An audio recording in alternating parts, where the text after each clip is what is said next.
Terima kasih untuk keluarga Saat Teduh yang semakin hari semakin mencintaimu setiap minggu. Berkati Tuhan dengan cinta akan firman. Jamah setiap hati, ubahkan setiap kehidupan. Sembunyikan hamba-Mu rapat-rapat erat-erat di balik salib itu. Agar semua melihat Yesus dan bertumbuh. Dalam nama Yesus, haleluya. Amin. Puji Tuhan. Tidak sabar untuk menyampaikan firman, tapi ada beberapa pengumuman. Saya diingatkan selalu sama tim di balik layar. Jangan lupa untuk ingatkan Anda untuk subscribe, like, komen, dan juga untuk apa lagi ya? Subscribe, like, comment. Oh, tekan tombol loncengnya supaya diingatkan kalau Saat Teduh lagi on, supaya nggak tanya lagi jam berapa ya, hari apa, aku kok kelewatan ya. Saya selalu lupa mengumumkan yang begini karena fokus langsung ke firman. Tapi ini perlu supaya Anda bisa terus diingatkan bertumbuh. Dan Saat Teduh ini kita belajar ini dulu ya. Doa dari 0 versus doa dari firman. Mazmur 119 ayat 44 sampai 49. Anda buka. Mari kita buka sama-sama. Tapi hari ini nggak seperti Saat Teduh biasanya. Ada PowerPoint 1, 2, 3 contohnya. Kali ini Anda harus menangkap sendiri, tiap orang beda, rema apa yang Anda dapat dari setiap ayat. Ya, Mazmur 119 ini adalah Mazmur yang paling panjang, lebih tepatnya pasal terpanjang di Alkitab, 176 ayat totalnya. Jadi saya nggak bisa selesaikan dalam satu kali hari Minggu, saya janji sama jemaat hari ini saya tepati. Saya akan sampaikan di Saat Teduh ini. Doa dari 0 versus doa dari firman. Maksudnya begini, sebelum kita klaim janji ya isi dulu hati. Hati itu jangan kosongan. Isi dengan hadirat Tuhan. Isi dengan kasih. Tapi isi dengan firman, jangan lupa itu.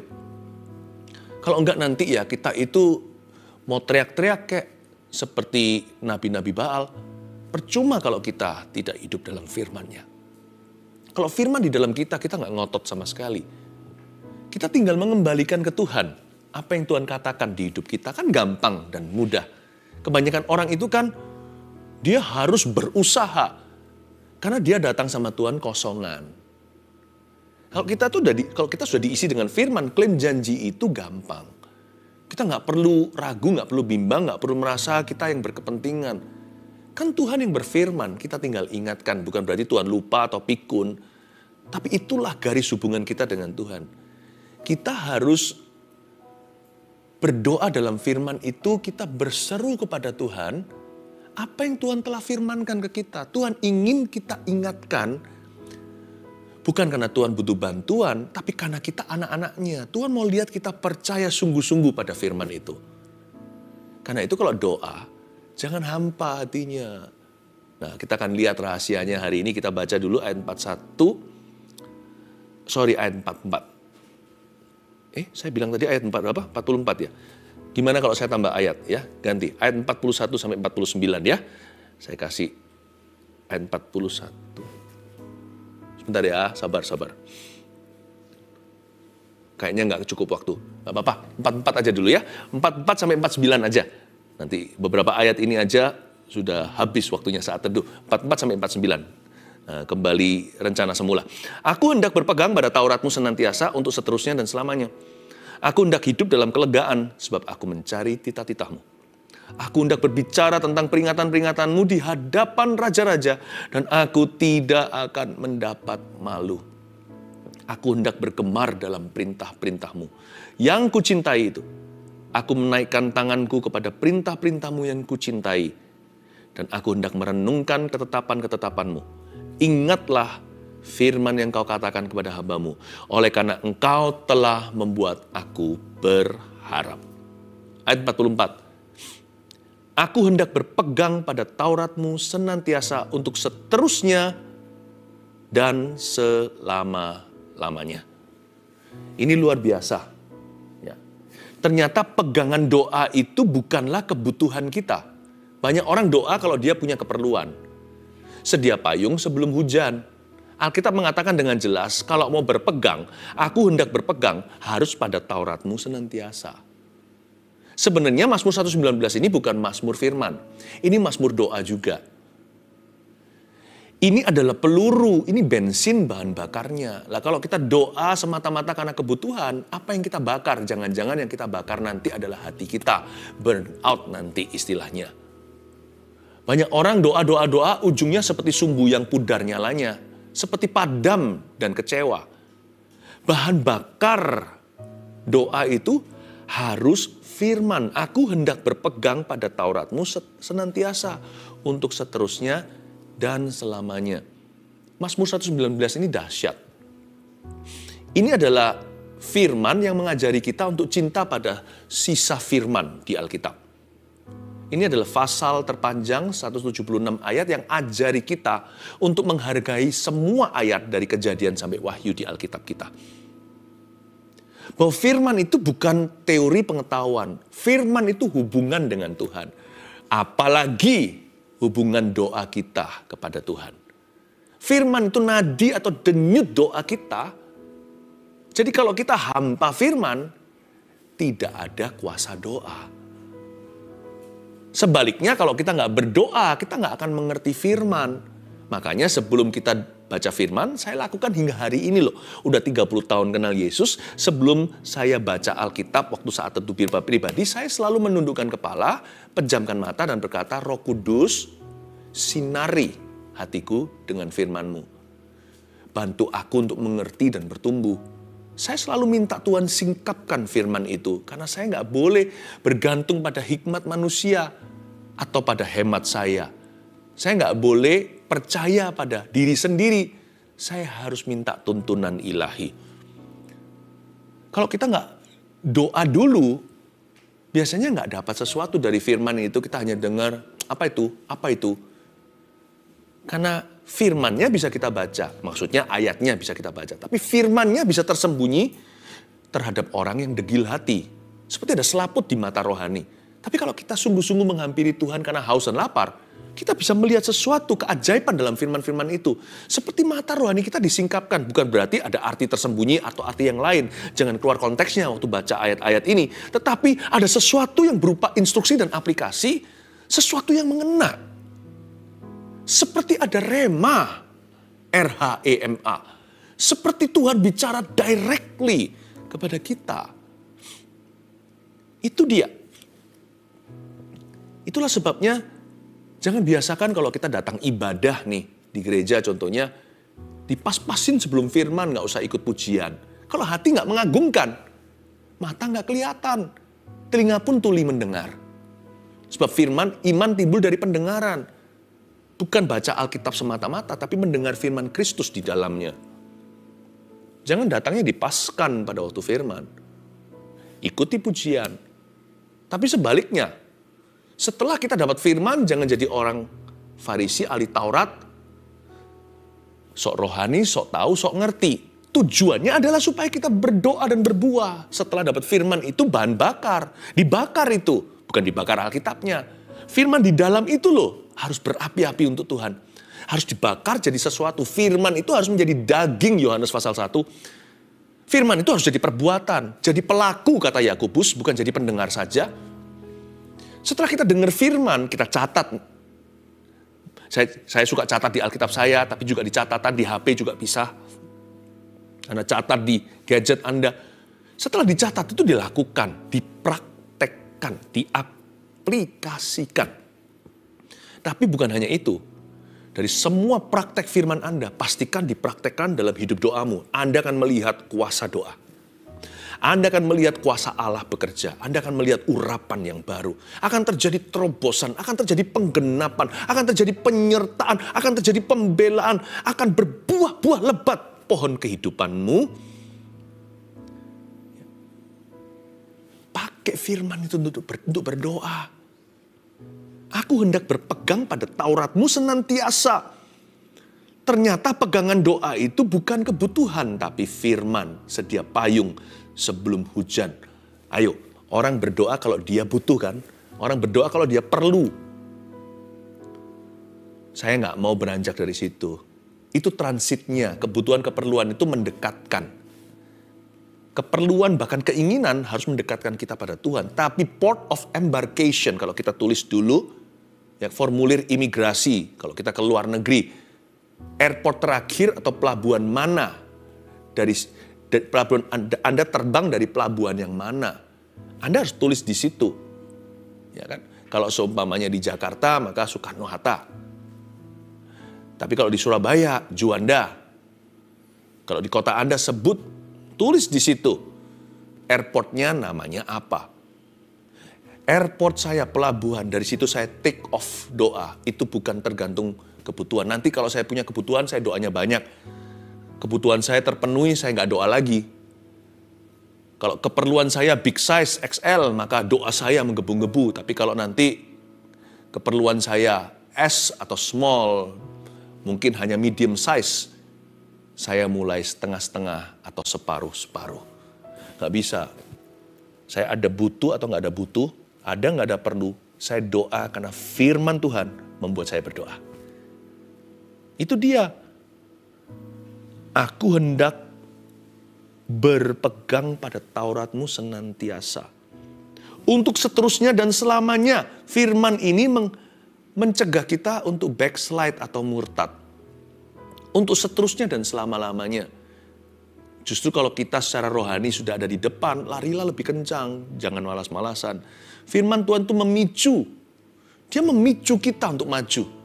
Dia memacu kita seperti kuda. Firman itu, aku hendak berpegang pada Tauratmu untuk senantiasa, untuk seterusnya dan selama-lamanya. Komitmennya tidak berkesudahan. Dan orang seperti ini tidak pernah losing momentum dalam hidup ini. Dia akan menggenapi firman Tuhan di perjanjian baru. Allah akan membawamu dari kemuliaan pada kemuliaan, dalam bahasa Inggrisnya from glory to glory. Atau lebih tepatnya from glory to greater glory, dari kemuliaan pada kemuliaan yang lebih besar. Jangan pernah remehkan lo ya, mundur dari Tuhan. Jangan pernah remehkan jatuh dalam dosa sekalipun ada pengampunan. Karena sekali kita jatuh, kalau kita dalam sebuah perlombaan balapan mobil seperti F1, kalau dia sempat oleng atau bahkan dia tertabrak, bisa laju lagi, tapi udah kehilangan momentum. Kayaknya unda-undi, padahal dia kalah 1 lap, udah 1 putaran dia tertinggal. Tuhan gak mau Anda ketinggalan. Hidup Anda dan saya itu pendek, gak sampai 100 tahun. Kalau sampai kita ketinggalan momentum, sekali kita tutup mata kita, meninggalkan Tuhan, kita buka lagi, bisa 10 tahun kemudian. Kayaknya kerajaan Allah lamban dalam hidupmu, rencana Tuhan tidak lagi berjalan. Bisa-bisa kita berjalan di tempat seperti orang Israel 40 tahun di padang gurun, gak kemana-mana. Kayaknya sibuk gitu, kayaknya busy, tapi gak berbuah. Nanti kita muter-muter, hanya perkara yang sia-sia. Kanan udah dekat, so close yet so far. Begitu dekat namun begitu jauh. Nggak kunjung masuk-masuk ke dalam penggenapan janji. Karena itu firman mencegah kita untuk murtad dari Tuhan, untuk meninggalkan Tuhan. Ketika kita berpegang pada Taurat senantiasa, itu untuk seterusnya dan selamanya. Never backsliding, never losing momentum in your life. Saya ngomong begini, kabar baik. Karena saya yakin hari ini Tuhan punya rencana. Kalau sekarang kita menyaksikan live-nya ini malam kan, berarti sudah mau berakhir rancangan Tuhan untuk hari ini. Maka besok, yakinlah ada masa depan penuh pengharapan. Akan ada momentum baru Tuhan ciptakan, sekalipun keluar dari masalah. Sekalipun Anda masih ada di gua singa, akan ada kesaksian baru di mana Tuhan mengatup singa-singa itu pada mulutnya supaya tidak mencicipi Daniel. Pasti ada sesuatu momentum yang Tuhan mau kerjakan. Jangan ketinggalan. Hari per hari itu berharga loh. Kalau dihitung 365 hari, 1 tahun, kali 80, gak seberapa panjang hidup ini. Every day counts. Jangan tinggalkan Tuhan. Jangan mundur rohani. Jangan bolong-bolong iman. Pegang pada Taurat Tuhan senantiasa. Untuk seterusnya dan selamanya. Ayat 45. Aku hendak hidup dalam kelegaan. Sebab aku mencari titah-titahmu. Aku hendak hidup dalam kelegaan. Kata kelegaan di sana adalah liberty, seperti patung liberty Amerika, USA. Itu kan bicara soal kemerdekaan, simbol freedom, ya kan? Maka kata kelegaan di sini itu artinya selain liberty, dia adalah freedom, true freedom atau kemerdekaan yang sejati. Kalau kita mau mengalami kemerdekaan sungguh-sungguh versi yang sesungguhnya, yang disebut kemerdekaan oleh dunia. Bebas, aku bebas. Seks bebas contohnya. Bebas untuk berbuat jahat. Bebas untuk berbuat dosa. Sebenarnya adalah belenggu. Siapa berdosa menjadi hamba atau budak dosa. Coba lihat, ada orang berkata, nggak enak jadi orang Kristen ya. Loh, orang nggak bisa ngerokok. Loh, orang Kristen bisa ngerokok kok. Kalau saya mau, saya bisa ngerokok. Pertanyaannya, orang yang kecanduan rokok bisa nggak berhenti? Siapa yang bebas di sini? Siapa yang merdeka?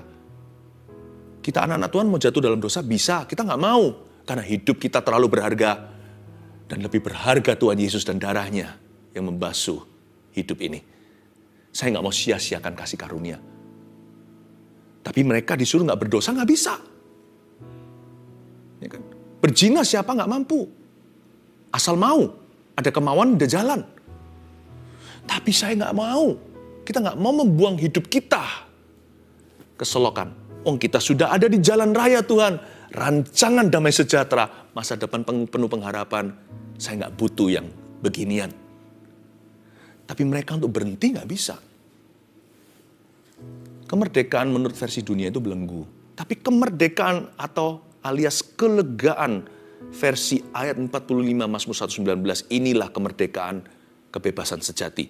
Aku hendak hidup dalam kelegaan. Kuncinya di mana? Sebab aku mencari titahmu. Kuncinya di sini. Kata sebab aku mencari titahmu itu seperti bahasa Inggrisnya therefore. Bukan hanya because. Bukan hanya karena atau sebab, tapi juga maka itu aku mencari titah-titahmu. Ini pedang bermata dua. Aku hendak hidup dalam kelegaan. Kalau aku mau bebas beneran, maka aku harus cari titah Tuhan. Kalau kita mau betul-betul mengalami kemerdekaan finansial contohnya, kemerdekaan finansial itu bukan berapa banyak duit yang kita punya. Banyak orang kaya raya adalah budak mamon. Miskin bisa saja bahagia di hadapan Allah, karena mereka empunya kerajaan surga. Tapi nggak tentu juga. Ada orang miskin yang juga budak mamon. Makanya berani mencuri, berani berbohong. Tapi juga ada orang kaya yang generous. Seperti Yusuf Arimatea, seperti Abraham bahkan, Ishak, Yakub. Ada orang-orang yang berkeadaan. Ya, namun mereka berkenan seperti Ayub contohnya. Perjanjian baru, ada banyak figur-figur. Jadi jangan pernah hakimi buku nilai dari cover atau dari halaman depannya. Jangan pernah menghakimi orang dari apa yang dia miliki atau tidak miliki. Kalau Anda mau lihat buahnya. Karena mereka, banyak orang asal mereka mengerti bagaimana menyenangkan Tuhan. Aku hendak hidup dalam kelegaan. Kalau kita mau betul-betul mengalami yang namanya kelegaan financial freedom, praktekkan firman. Hanya titah yang bisa memberimu merdeka. Saya mempraktekkan memberikan persembahan persepuluhan. Saya tidak paksa orang lain, karena saya mengembalikan. Itu mengajari saya. Itu tidak berguna bagi Tuhan, itu berguna untukku dan keluargaku. Supaya selalu tahu diri dari siapa semuanya ini.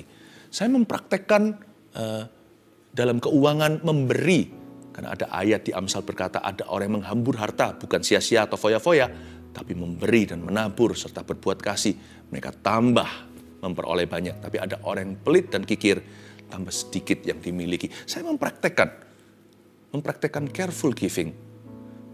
Kami mempraktekkan generosity atau kemurahan hati. Karena kalau saya mau betul-betul hidup dalam kelegaan, di dalam keuangan, saya harus praktekkan firman. Kalau saya mau mengalami kemerdekaan dalam hubungan, saya harus praktekkan firman. Kalau pernikahan saya mau diberkati, firman harus menjadi gurunya. Firman harus jadi curfew, firman harus jadi peraturan di rumah tanggaku. Hai istri, hai suami, kasihlah istri. Supaya jangan terhalang doamu. Hai istri, hormati suami. Kami praktekkan itu.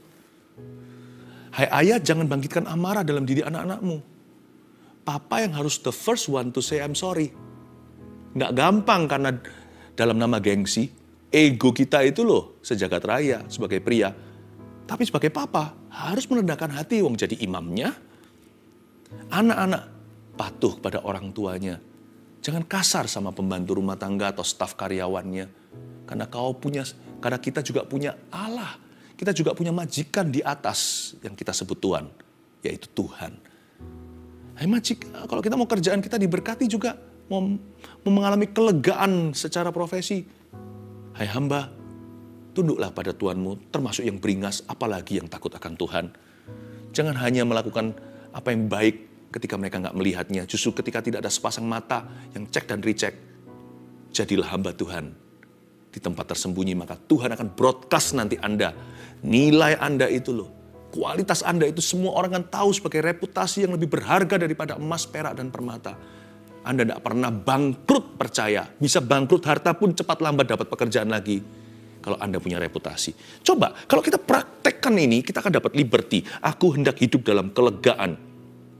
Kalau kita mau mengalami berkat dalam pekerjaan. Dan kalau kita mau mengalami kemerdekaan dalam hubungan, praktekkan pengampunan. Benci tidak mendatangkan kasih karunia, malah hukuman. Kalau kita mau diberkati, mau nggak mau harus ampuni. Aku hendak hidup dalam kelegaan soal hubungan. Maka aku harus mencari titah Tuhan. Kalau aku ingin mengalami kemerdekaan dalam relationship, maka aku harus mencari firman-Mu. Itu dia. Dan terutama ya, kemerdekaan di sini liberty bicara soal hati. 3 buah saja dari 9, 3/9. Love, joy, peace, kasih, sukacita, damai sejahtera. Nggak bisa dimiliki hati manapun kecuali ada titah Tuhan di dalamnya. Maka perkataanmu telah kutaruh dalam hatiku supaya jangan aku berdosa kepadamu. Hanya dengan menyimpan firman di dalam hati, kita bisa punya kasih, kita bisa alami sukacita yang tidak bisa dicuri oleh dunia, dan damai sejahtera kita tidak ada yang bisa mengambilnya. Love, joy, peace, absen di dalam hati orang yang fasik di mata Tuhan. Orang yang hamba firman nggak punya ini. Aku hendak hidup dalam kelegaan. Mau tahu nggak hatimu lega atau tidak? Kadang-kadang gampang. Bukan kerasa-kerasaan loh ya. Tapi kadang-kadang ya kalau saya mau cek hati saya seperti apa ini cara yang lugu sih. Tapi selalu berhasil dalam hidupku. Kalau Anda tenang sendiri. Tidak perlu lampu yang terang benderang. Anda di mana gitu. Pejamkan mata seperti ini. Letakkan tangan di dada. Rasa gelisah nggak? Kalau saya setiap kali begini tuh rasa tenang. Rasa dekat sama Tuhan. Sebab nggak ada tuduhan. Ada orang nggak tahan merem begini. Merem sedikit sudah panik. Makanya dia harus selalu lari. Selalu ke rumah temannya. Selalu pokoknya cari aktivitas untuk mengisi kekosongannya. Aktivitas apapun selain Tuhan dan firman. Dia selalu harus cari kegiatan. Karena dia nggak bisa tenang. Mau tahu kondisi hati seseorang? Diam di hadapan Tuhan. Letakkan tangan aja di dada seperti ini. Rasa nggak kalau ada rasa sedih, ada rasa gimana? Ada sesuatu yang perlu diisi. Kalau saya setiap kali taruh tangan saya di dada saya seperti ini, entah kenapa ya, saya nggak mengada-ngada, sungguhan ini. Saya merasa tenang, peaceful, ada joy. Saya nggak punya segala sesuatu. Banyak doa saya belum terjawab sejujurnya. Ada banyak masalah tidak kurang-kurang di hidupku.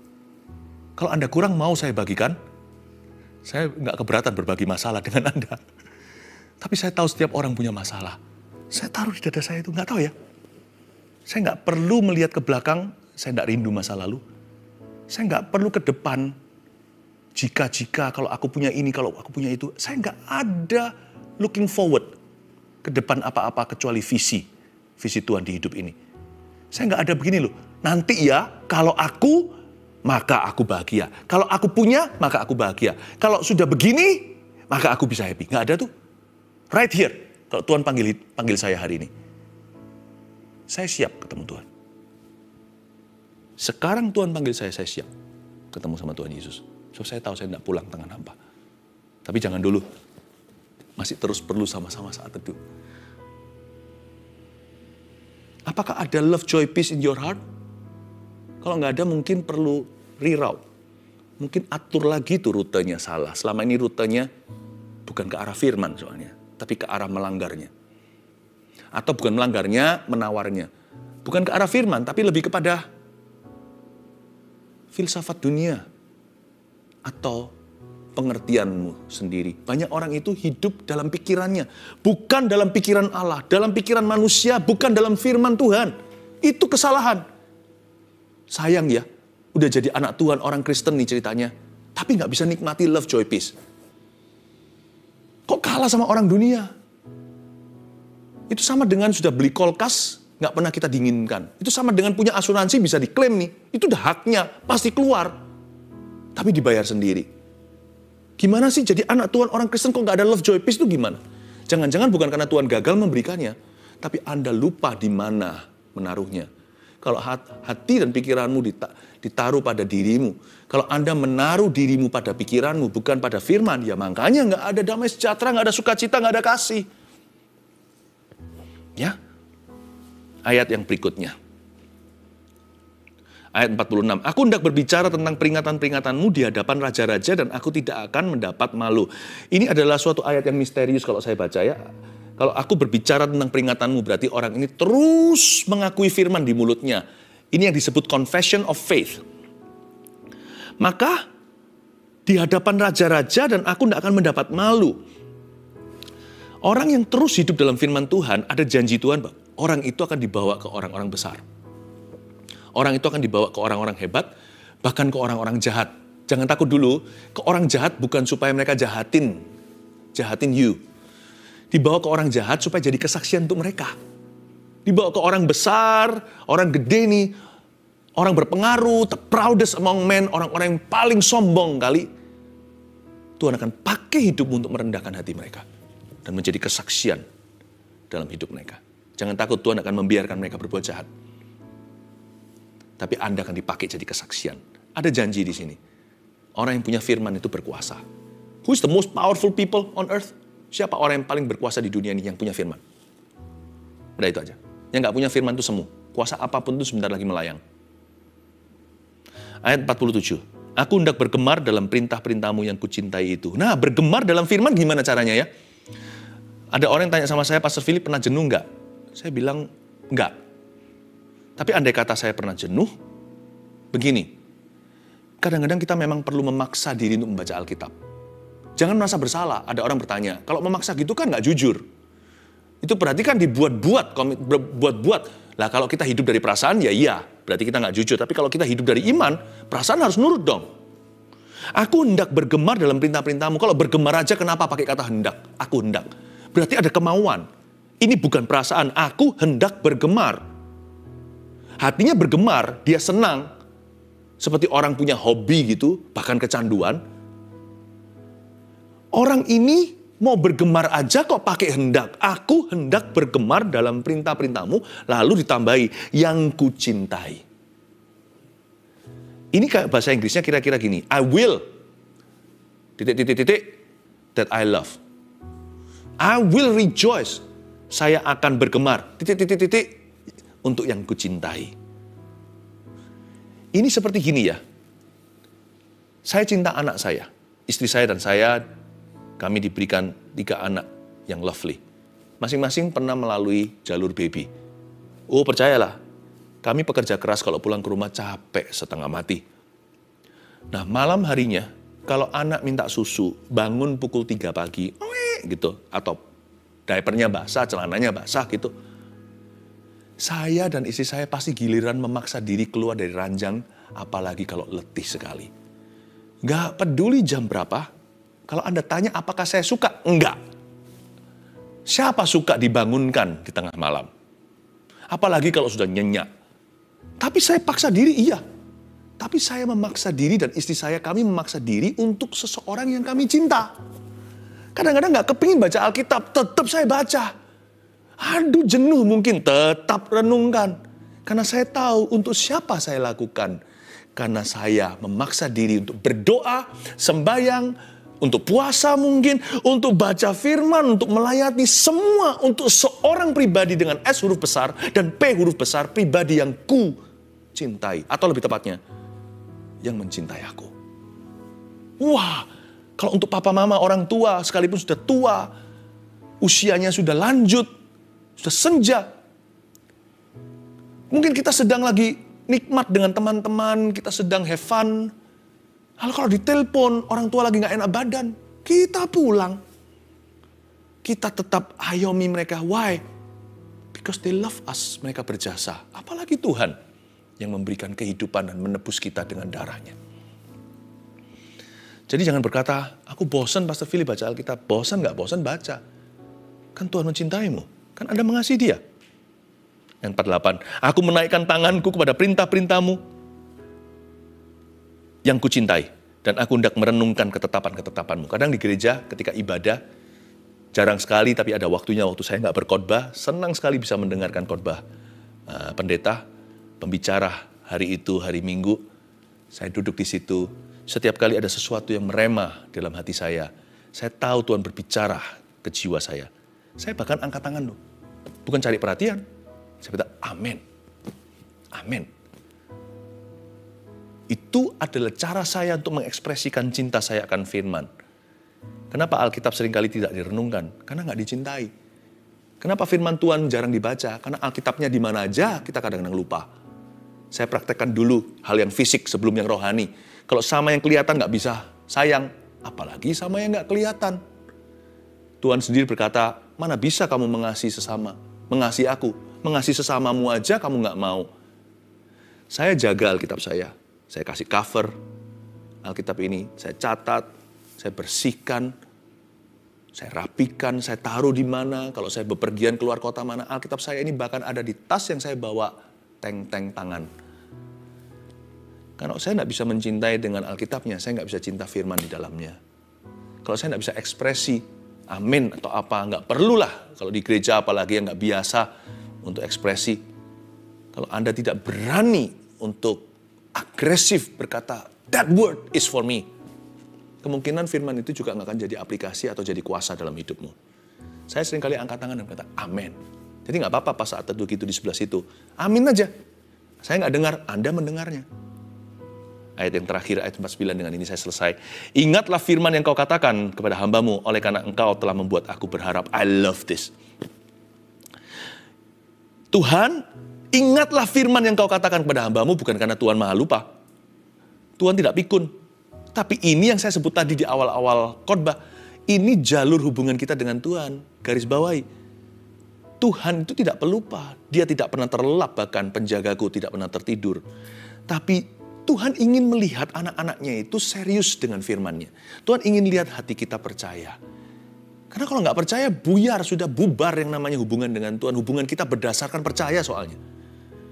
Karena itu kalau kita mengingatkan kembali kepada Tuhan, kita datang bukan membawa korban kita, tapi kita membawa korban yang Tuhan sediakan. Kita datang membawa firman. No, Tuhan ini firman-Mu dalam hidupku. Aku percaya kepadamu. Kita ingatkan dia kembali. Itu yang disebut praying from the word, berdoa dari firman. Bukan berdoa dari nol. Dalam bahasa Inggrisnya kira-kira begini, sue me on my word. Tuhan seolah-olah buka pengadilan dan berkata, tuntutlah aku sesuai firman-Ku. Tuhan senang sekali untuk bergulat dengan anak-anaknya dalam janji-janjinya. Buktinya Tuhan bergulat sama Yakub, nggak dibunuh. Yakub malah diberkati, diubah namanya dari Yakub jadi Israel, orang yang bergulat dengan Allah dan menang karena Tuhan ngalah. Tuhan suka bergulat dengan kita waktu kita bergumul dalam firman-Nya loh, bukan bergumul dalam kebutuhan saja. Kebutuhan itu hanyalah alasan untuk mendekat pada Tuhan, keperluan, keinginan, bahkan permasalahan. Tetapi waktu kita bergelut dengan Dia dalam firman-Nya, waktu kita bergelut dengan firman, itu seperti papa yang main gulat dengan anaknya. Mana mungkinlah papanya cekik dia. Saya main sama anak saya, kadang-kadang saya kalah rasa yang masih kecil, karena saya ngalah. Dan itu bonding, itu waktu saya mendekatkan diri dengan dia, dia mendekat kepada saya. Kadang-kadang saya suruh dia repeat. Tadi papa bilang apa? Ini. Good job, bagus sekali. Saya peluk dia, pinter anakku. Tuhan senang sekali kita ingatkan firman kembali ke telinganya. Karena itu adalah janji-janjinya. Itu hubungan kita dengan Tuhan. Doa adalah berseru agar Tuhan genapi firman-Nya. Karena itu kalau doa jangan dari nol ya. Mulai hari ini, doa itu harus dari firman. Setelah Anda dapat firman ini, Anda catat, mulai hari ini alami terobosan doa. Haleluya.